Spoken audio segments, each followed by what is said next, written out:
The Calgary Flames are one of the most frustrating teams in the league because they have such an enviable position looking at other teams. Their prospect pool is fantastic, but they absolutely refuse to accept the reality that they are currently in for the sake of a non existent culture. They absolutely refuse to understand that their current roster is not good enough for a deep playoff run, but they're absolutely determined to make said run and be, at best, a first round exit when they could literally just rebuild, start from scratch, and make a better team in the future and escape the mediocrity that they've been stuck in so long. When I say that they're in a very enviable position, what I mean by that is because their prospect pool is actually very, very deep and very good. I've listed 5 prospects here that I think could be a very big part of the future and show a lot of promise. Starting out with Dustin Wolf, their young goaltender that's been making their starts recently. His latest record this season with the Flames is 3-5-1. He has a .9 save percentage and a 3.14 goals against average. It's been a rougher time for Dustin Wolf recently, but I think he genuinely shows a lot of promise. The only issue is really that he hasn't been given that push at the NHL level. He hasn't been given that experience at the NHL level quite yet. He's been one of the best goalies in the AHL, and I think he just needs that step up and he needs a little more experience at the NHL level. But the Flames just haven't been giving that to him unless Markstrom or Vladar is injured, which has been what's happening this season. He got his first few starts because Markstrom was injured, and now Vladar is injured as well, so he's back in that backup role. It's just they seem to have to be convinced to give him any NHL experience when most teams with him would be giving him that NHL experience just anyway. They'd give Vladar the night off and they would just like have him in the rotation. They would rotate him with the 3 goaltenders just to get him that experience. So if they do have to trade Markstrom, which they maybe should have, then it's not that big of a deal because you have Vladar in the wings ready to take that backup role. Vladar could even take the starter for a little while if need be, and then Wolf could be the backup and give him that NHL experience and develop him further at the level instead of leaving him to rot in the AHL and then throwing him into the big leagues to sink or swim. Another prospect I wanted to look at is Matt Coronado. He's a 21-year-old right wing. In 22 games with the Flames this year, he has 2 goals, 4 assists for 6 points. Not exactly ideal, but in the AHL, he is absolutely killing it. He has 15 goals, 27 assists for 42 points in 40 games, and that's really impressive. It kind of highlights a weird position the Flames are in, and I do want to give them credit for that because a lot of their players right now are really killing it in the AHL and just absolutely really just tearing it up. But once they get upgraded to the NHL level, they just tend to struggle quite a bit. This is not just a Matt Coronado problem, it's also like a Dustin Wolf problem, but arguably you could blame the Flames for that one. Um, the Flames honestly have given Matt Coronado a chance. I think 22 games is a really healthy amount of development. Hopefully, they continue doing that in the future and then call him up when if there's a healthy scratch or if someone's injured, that'd be really good.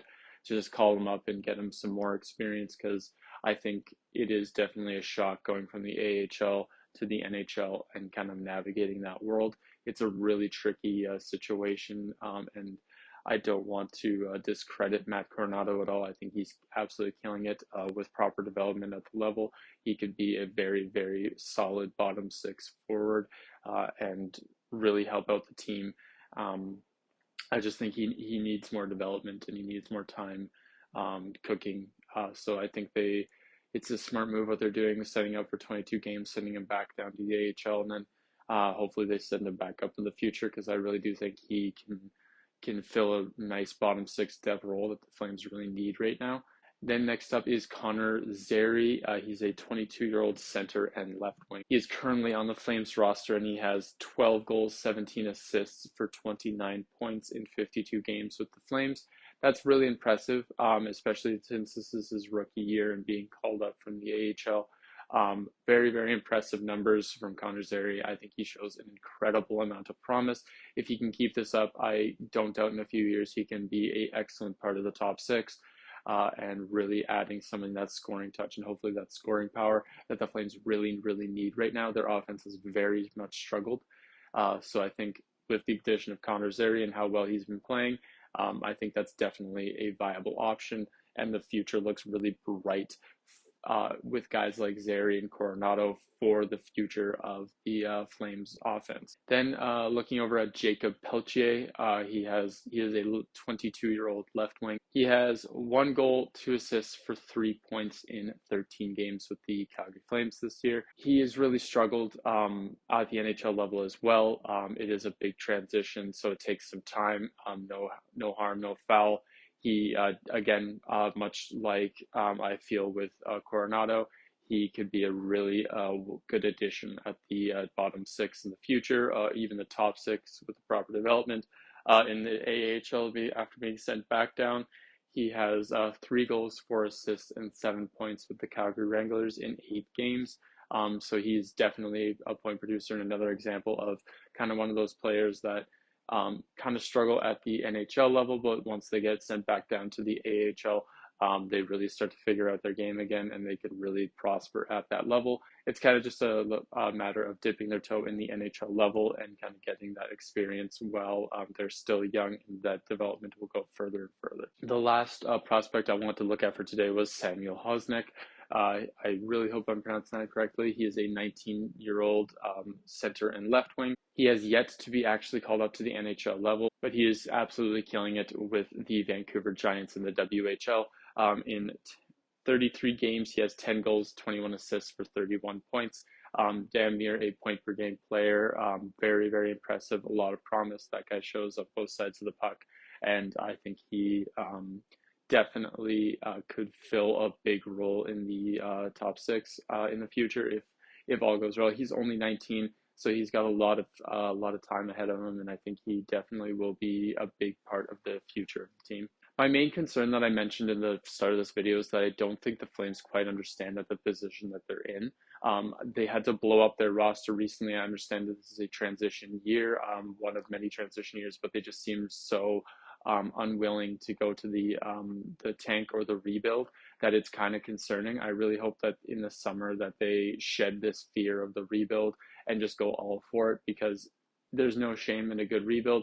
Every team has to eventually accept that 1 year is not going to be their year, or even the next 5 years are not going to be their year. So I think there's absolutely no shame in just calling it, saying, hey, this isn't our year, and let's go for the rebuild. And it's understandable. They had to completely shake up with their lineup with Johnny Gaudreau leaving and Matthew Tkachuk getting traded. They have a whole new lineup to look at. They don't know the strengths or the weaknesses of players quite yet. And also with those the last trade deadline where they traded away Hanifin and Tanev and all those guys, they have a new roster and they're trying to figure that out, and that's totally fine. So if they just accepted the fact that they're in a rebuild, that's totally fine. No one would shame them. But it seems that they're so unwilling to do that, and they're so hard to push for the playoffs that it's just kind of frustrating. As a Flames fan, it's just hard to watch your team say, "Oh, well, we're just going to go blindly into a playoff push, and then what? Be a first or second round exit? That's the best you can hope for. This team is not going to go far in the playoffs. If you make the playoffs, you're not going to go far. And right now, it doesn't even look like they're going to make the playoffs. They're so far out of the running that it's honestly a moot point at this point. And the postseason seems like a distant memory for them. I think that huge Matthew Tkachuk trade may have done more damage to the roster than they realized. They got so many assets in that trade that they gained such a level of false confidence that they could make it all work right away. That they would just send the players on the ice, they would know what they're doing, and there'd be no problems. And that really, I think, bit them in the ass, because that helped kind of shape their mindset going into the future, saying, "Oh, we're gonna make the push. We're gonna be okay. Everything's gonna be good. Let's just playoff push, win now. Let's win now. Let's not worry about the future. Let's win now." And as a result, they've just stayed in mediocrity, which is the worst place in the entire league you can be. The absolute worst place you want your team to be at any given time is the middle of the league. You do not want to be in the middle, because you are too bad to win anything, and you are too good to get any sort of draft picks, any sort of futures. The highest draft pick they've ever had in the last 5 years has been 12th overall. And you're really not going to get an all-star or a game-changing player for that unless you get really lucky. And I do think that there is such a thing as just a random player popping off at the right time. Look at Connor Zary, look at Jacob Peltier.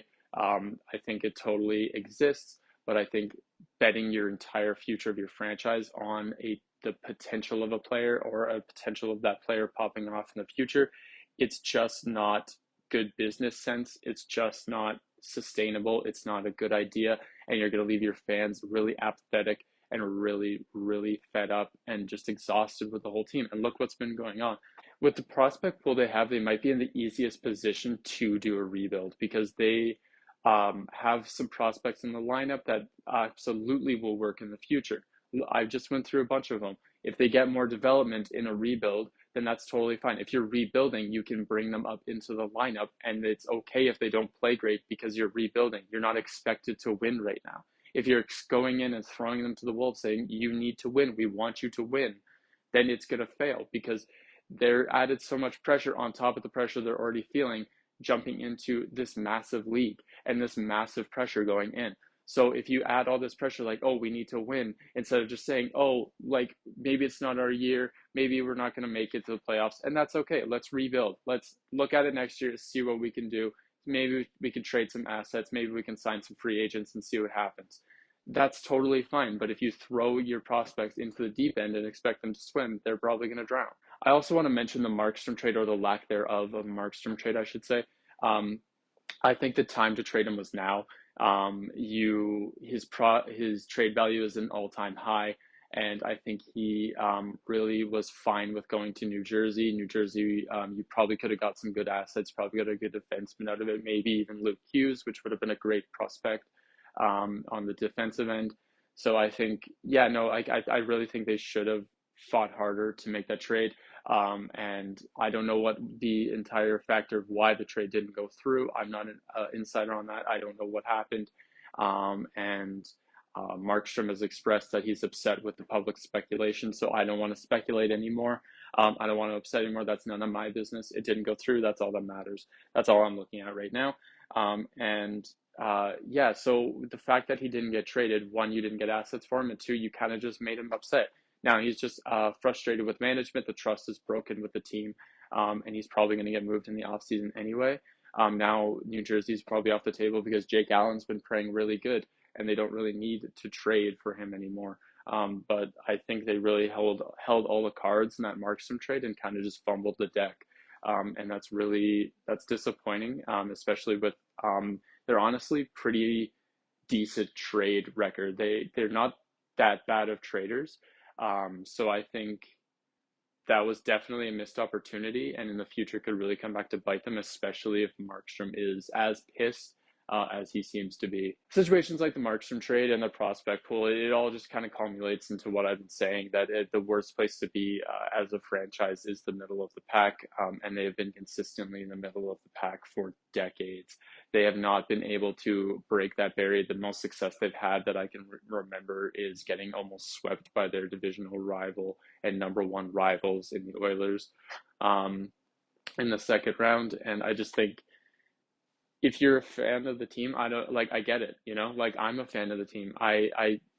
It's frustrating to watch. Like it's really frustrating to see a team that you love so much, just have no idea what to do. I had no idea to really understand the team they have.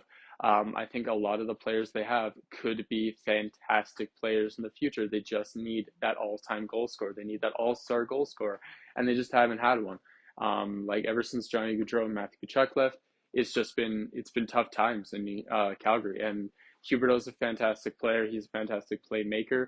But I just don't think they understand. I think they were expecting him to fill Matthew Tkachuk's shoes, where he would just score at will, and that's just not his game. That's really not his game. Same with Nazem Kadri. They're both really good players, really good playmakers, but they were expecting them to be the next Johnny Gaudreau and Matthew Tkachuk, and that's just not their game. And you're not going to get that much from them when they're, especially at their age. So I think the future is bright. It's simultaneously bright and bleak for the Flames. They just got to make the right moves. I hope for the best. I hope you enjoyed watching. My camera's about to die, so I kind of got to hurry it up. But thank you so much. I really appreciate if you agree, disagree, whatever. I'd really like doing these deep dives. I'm probably going to do the next one on the Oilers, just because I think, I don't know, I'm the most knowledgeable about them. And I also just want to show off my Atlanta Flames jersey. So, and I had a lot to say. So I hope you enjoyed the video. Have a great night. Weekly recap coming up, hopefully Sunday. I'm filming that right after this if I charge my camera.